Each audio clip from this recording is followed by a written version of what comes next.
You're listening to Why This Universe, a podcast where we break down the biggest ideas in physics.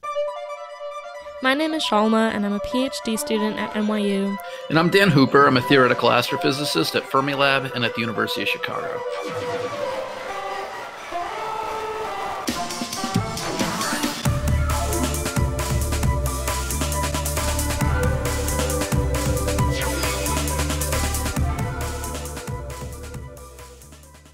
In the past episodes of Why This Universe, we've talked about a lot of different subjects. We've talked about quantum physics and dark matter and black holes and a whole lot of different things.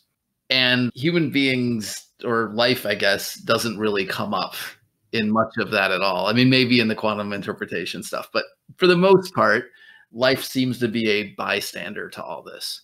Yeah, like space would be expanding whether or not there was life. What else did we talk about? Black holes would exist whether or not there was life. I mean, there's some like deep philosophical question involving trees falling in the forest without anybody there to hear them. But that aside, it seems like life doesn't have much to do with all of those things we've been talking about. Yeah. So let's do something totally different now. So for the next 3 episodes, we're going to do a departure from our kind of normal, lifeless subject matter. And we're going to focus on life and the forms it might take in our universe. And let me just add before we get started that even since recording this episode, we've seen news of possible biosignatures on Venus. Then we saw news that those measurements were probably made in error and there's probably no biosignature on Venus. And then we saw news that they found liquid water on the moon. So it's really an active moment for this type of science and a really exciting time to be talking about it. So with that all said, let's get started. All right, so let's start off by just saying what we're talking about when we say life. What I mean is really anything that's capable of stuff like metabolism, processing information, taking energy and using it to do things. That's a pretty broad definition. You might recall we talked about Erwin Schrödinger's definition of life having to do with a system keeping itself in a special state from an entropic perspective. That's the sort of thing I have in mind. I don't necessarily have anything that we've specifically seen on Earth in mind. I have a much broader notion of what I mean by life. But there are a lot of scientists who look at life on Earth and imagine life elsewhere in the universe, and they think it's likely, at least, that life out there in the universe is going to have certain things in common with all life on Earth. In particular, they think it's pretty likely that if we find life out there in the universe, it's going to be based on carbon chemistry, and it's going to involve liquid water. So let me kind of step through why these two things are so important. So carbon is this really remarkable atom. It's remarkable because it can form up to 4 different valence bonds at the same time. And that means you can put it together with other kinds of atoms in a huge diversity of ways. I like the analogy I like to use is that if you're trying to take most kinds of atoms and assemble them into complicated molecules, you're playing with Lincoln Logs, which was a toy I had when I was a kid. They're these just pieces of wood that you kind of interlock into each other to make little houses and things. But once you got carbon in the system, you can build wildly more complex things more easily. So I think of carbon chemistry as the Legos. You could build toy Millennium Falcons with your Legos. You can build giant castles. You can build catapults. You can build machines that actually do things, stuff that you could never dream of with Lincoln Logs. So given that life by definition is going to be complicated in order for it to do things like metabolism and process information, you're going to need the kind of complex chemistry that carbon seems to provide. On top of that, carbon has a binding energy that's kind of in the sweet spot. It's strong enough to be pretty stable from building various kinds of molecules, but it's also not so strong that it stops these molecules from being reactive. And this means that you can build this huge variety of interesting reactive organic compounds. There are already 10 million known 10 million different combinations of organic compounds that are known, and there are probably a lot more than that. That's why taking organic chemistry in college is so rough, apparently. So I never took that. I took one semester of chemistry in college, and it was not organic. But all my friends who took organic chemistry said they had to memorize vast lists of names and nomenclatures. And yeah, exactly. A lot of compounds. A lot of compounds. All right. So going on to liquid water, the other like big essential element we think to life. Is that liquid water plays this incredibly key role, at least on all life on Earth and maybe elsewhere, because it's such an important solvent. So a solvent is something that dissolves things that are in it, and it allows a bunch of different chemical processes to go on. So water is sometimes called the universal solvent because it dissolves more substances than any other known liquid. And this includes various salts and oxygen, carbon dioxide, sugar, ethanol. The list goes on and on and on. And all of this is super essential to metabolism, not to mention things like protein folding and DNA base pairing, all this stuff that seems to be essential to any kind of life we can easily imagine. And the reason that water is such a good solvent is because it's a what they call a polar molecule. So picture that H2O molecule. So you've got your oxygen, and then kind of off to two different sides are hydrogen atoms. The angle between the two hydrogen atoms turns out to be about 104.5 degrees. And like that means that there's a net negative charge on the oxygen side of the molecule and a net positive charge on the hydrogen side. And that kind of polarity of the electric charge is what makes this such a powerful solvent. So we're talking about carbon and water as the basic ingredients for life. And that totally makes sense because of the chemistry and biology, and because that's what we see on Earth. But it's possible that life could exist based on different elements and different compounds. Yes, I certainly don't think there's like a proof saying that there couldn't be a living organism that doesn't involve carbon chemistry and doesn't involve liquid water. The view that that's the case is sometimes called carbon chauvinism, which I love that phrase. I think it's a really cool way of describing it. Perhaps the second best like chemical to build biochemistry on might have been silicon. So silicon, just like carbon, has up to 4 valence bonds. So it has the same sort of features you'd want. But, silicon forms these crystals instead of these long chains that carbon forms.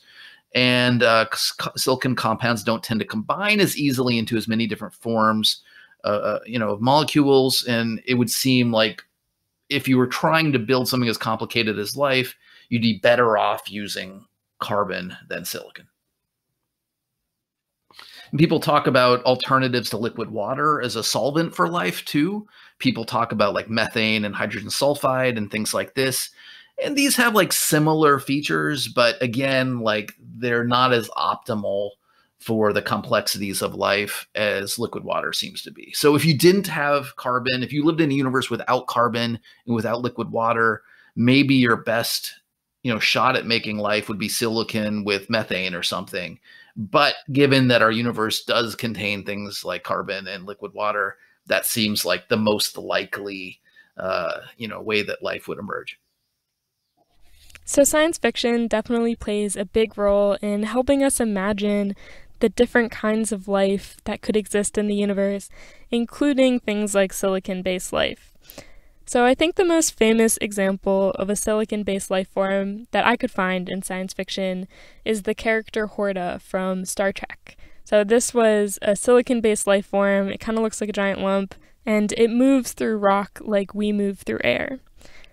So aside from just making good television and fun characters, I really do believe that science fiction is helpful in allowing us to broaden our conception and imagination about what life could look like in the universe.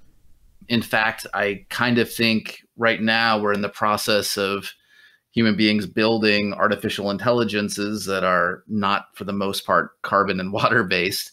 And I would start to call those things living at some point. Maybe not yet. Wow, that is already bold. Yeah. I'm well on the Erwin Schrödinger, definition of life side of this. Like that, a big enough computer or a computer at all definitely satisfies those criteria. Okay, so maybe that's a debate for a future episode, but carrying on. But like, even if that's the case, I don't think it's likely that life that doesn't involve carbon and liquid water would spontaneously develop through natural selection very easily. At least not as likely as stuff with carbon and liquid water. All right, so let's, at least for now, like limit our conversation to life based on carbon with liquid water, or at least the liquid water part. And we can notice one thing right away. Liquid water can't just exist anywhere. If it's too cold or too hot, you'll have ice or you'll have water vapor. So this gives us a temperature range where we might expect to find life emerging. And we call this temperature range, or the region around a star that can support planets in this temperature range, the habitable zone of that star. So a given star will have a region around it where you could plausibly find liquid water and therefore plausibly find the elements you need for life to emerge. So like there's a long history to this, even in like Isaac Newton's seminal work, the Principia, which I think was in like 1680s.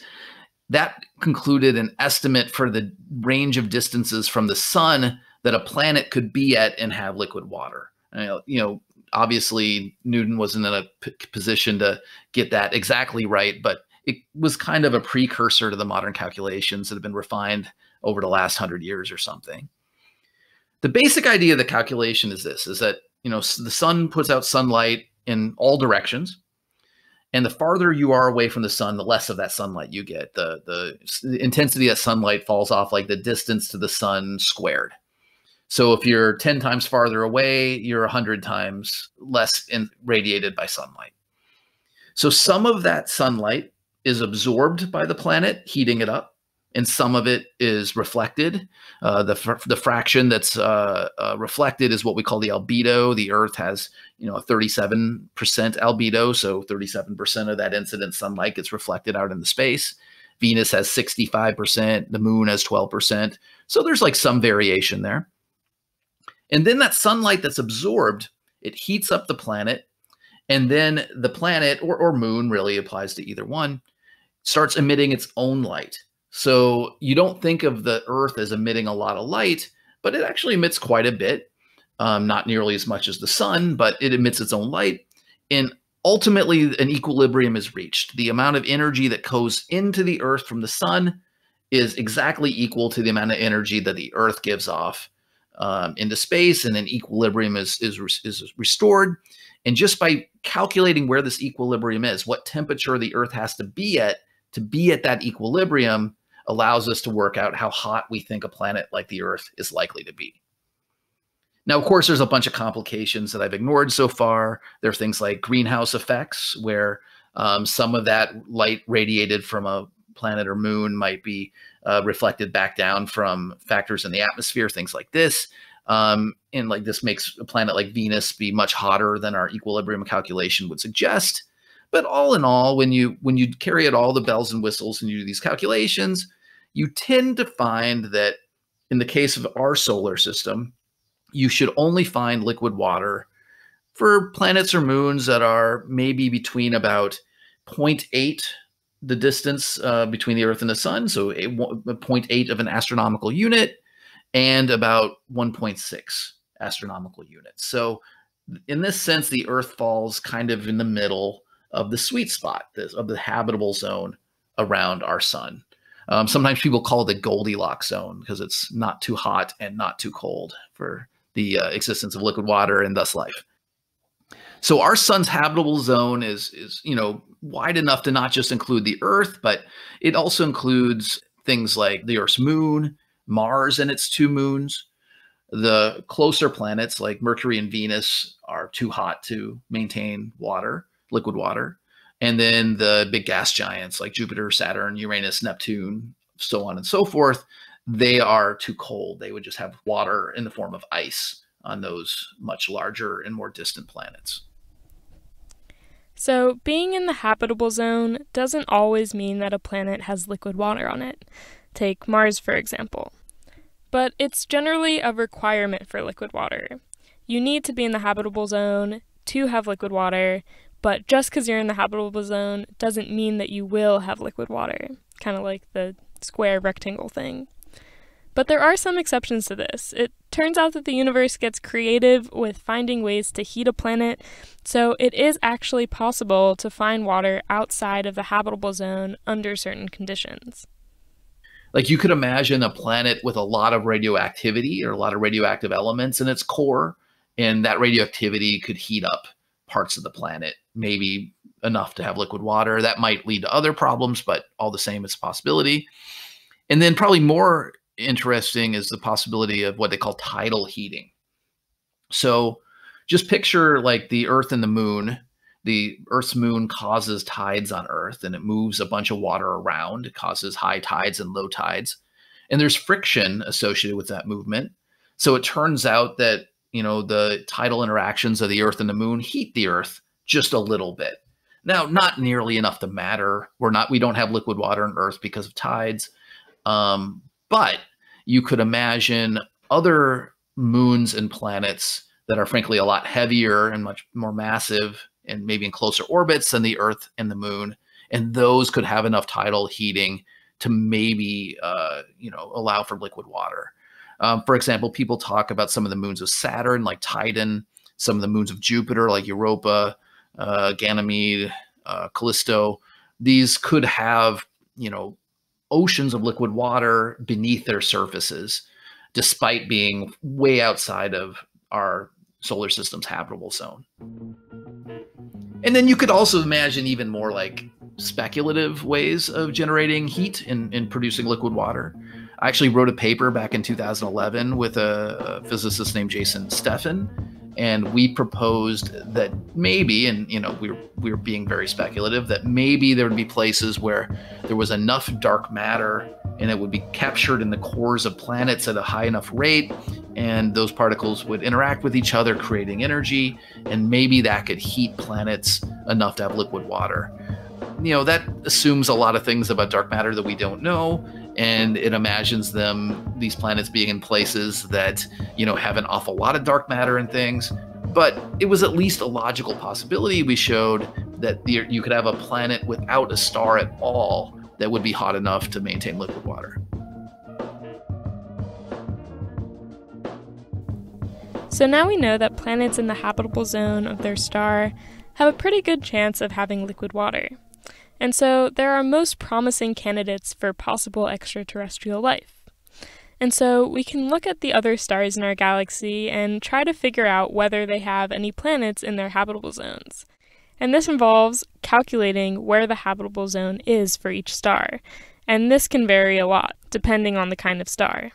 First of all, it depends on how bright the star in question is. If you have a hotter, brighter star, the habitable zone might be farther away from that star. And if you have a colder star, a less luminous star, it might be closer into that star. So it turns out we have lots of ways now that have been very fruitful in the last few decades to search for planets around other stars. It wasn't that long ago that this wasn't possible, but now there are, thousands of confirmed exoplanets, actual observed planets around stars other than the sun. The main way that they do this, or there are really two main ways. The first is called transit photometry. And the idea here is you look at a star and you try to notice that it periodically gets fainter and brighter. And that happens because a planet moves in front of it, blocking some of its starlight.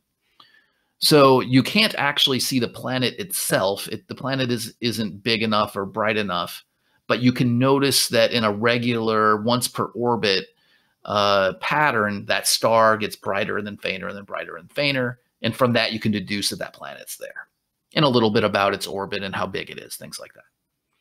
The other main search technique is called Doppler spectroscopy. And the idea here is you actually observe the star moving kind of back and forth in a wiggle through space because of the gravity of a big planet that's in orbit around it. So between these two techniques, astronomers have discovered 4,330 exoplanets. This was the number as of September 3rd of 2020. It's not very often in science that you actually have to look and, has the number I'm quoting changed in the last month. But basically every month you have to do that with exoplanets. If I use the August number, they would be a little smaller. Like, we're always discovering new exoplanets. These 4,330 planets are in 3,200 different star systems all around the kind of local neighborhood that we live in of the Milky Way. And they have a huge variety of different kinds of planets. Some of these planets have masses as small as the Earth's moon, while others are as big as about 30 times the mass of Jupiter, so truly gargantuan planets. By the time you get that heavy, you're kind of on the borderline between something being a star and a planet. Right around 30 or 40 Jupiter masses is where something starts to have nuclear fusion and starts to act as a kind of protostar, what we call a brown dwarf. Some of these planets also undergo an orbit around their star in just a few hours, and then others take thousands of years to make one orbit around their star. So a huge variety of different planets have been discovered in the recent, decade or so. And while there is a ton of variety in the kinds of exoplanets that we've observed, there is some general bias towards discovering larger gas planets like Jupiter. And that's just because of the limits of our measurements. Yeah, so both of these main techniques to look for exoplanets, the transit photometry and the Doppler spectroscopy, are really biased to discover the biggest planets in close orbits around their star. Those are the two things that make it easy to find a planet. So it's not surprising that if you look at the catalogs of planets that have been discovered, there are an awful lot of really big gas giants and ones in really close orbits, like Jupiter-like planets, but at Mars-like orbits. Those we find tons of those in these searches, not because we think they're super common, but because they're comparatively easy to detect.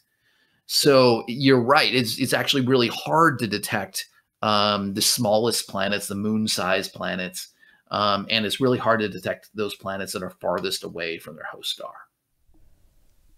But as our detectors get more and more sensitive, we're able to discover a larger and larger variety of exoplanets, including some that look a lot more like Earth. So the nearest known exoplanet is something called Proxima Centauri b. This is only about 4.2 light years from the solar system. So this is literally the nearest solar system to Earth we found a exoplanet in. The star that this planet is orbiting around is a red dwarf. So this is the most common kind of star. They're colder than our sun. They have temperatures of usually a few thousand degrees, whereas ours is almost 6,000. And these are also less massive stars than our sun. Like anywhere between about 10% and 80% of the mass of the sun is what we call a red dwarf. This particular planet is kind of like the Earth. It's a little more massive than the Earth, maybe somewhere between 1 and 3 times as massive as the Earth.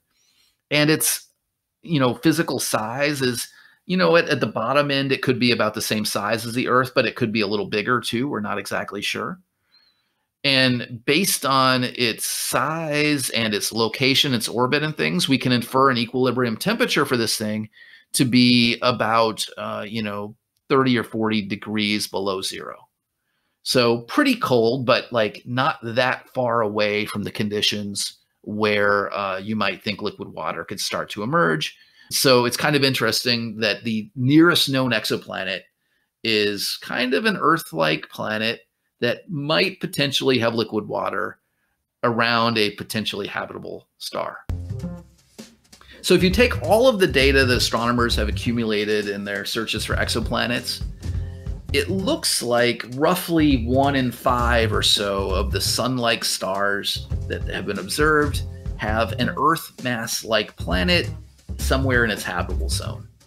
So this would suggest that in the Milky Way, the whole galaxy, there's something like 10 billion or so roughly Earth mass planets in the habitable zones of roughly sun-like stars. There are probably even more, maybe a few tens of billions of Earth-like planets and habitable zones around red dwarfs in the Milky Way. So this is an enormous number. And if you consider the fact that there are, something like 1 trillion galaxies in the entire observable universe, there should be potentially habitable planets in vast quantities throughout the universe. So if there are potentially this many Earth-like planets in the universe, why haven't we seen any intelligent extraterrestrial life yet? Why haven't we seen aliens? Why haven't we gotten communication from another intelligent life form? Why does it feel like we're so alone in the universe? Well, we'll talk about this next time on Why This Universe.